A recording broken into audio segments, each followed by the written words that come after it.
Hello, my name's Garrett Wilson, and if you don't know who I am, 12 stones down the road.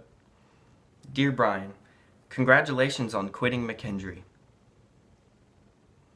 Throughout your years as youth director and assistant to the regional director, people have been telling you how amazing you're doing and how many lives you're changing, but you still decided to quit anyway.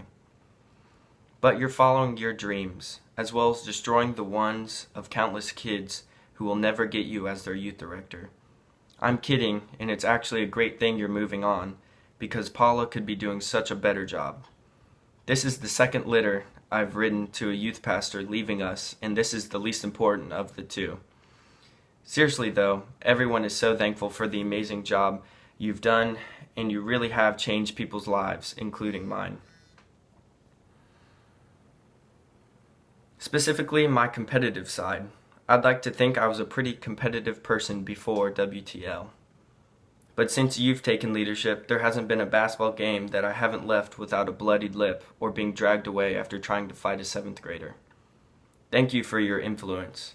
Our first competitive experience together was the dodgeball tournament at Grayson United Methodist Church. You see, what happened was we were kicking names and taking butt,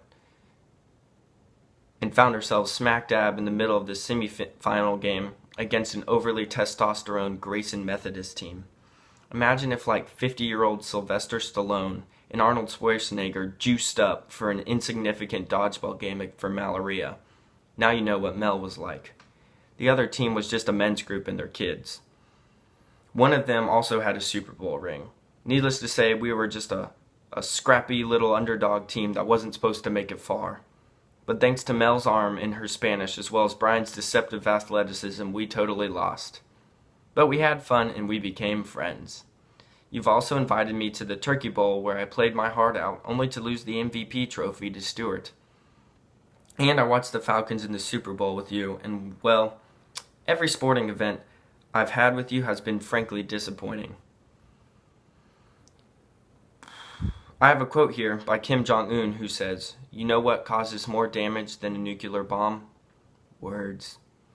I want to thank you for all the words of encouragement or teaching, prayer, and preaching you have said to me and many other WTL kids. You've changed each of our lives in many different ways, and I'm sure each of them can point out a specific way. For me, it was in fact your last sermon in which you told us, as we move on to new things in life, what are we doing? I don't know. Let's find out. It's fearful going into an unforeseen future, as all the graduating seniors and yourself are walking into. Maybe it's not such a bad thing that we all find out as we go.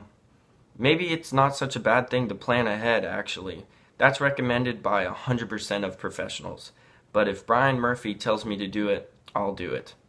It's words like that that have meaning.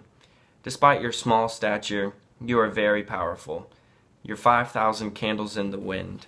You single-handedly got me to watch Parks and Rec, as well as take up street fighting. You're also the reason I am where I am in my relationship with God. I love you, I thank you, and let's go find out what the future has for us.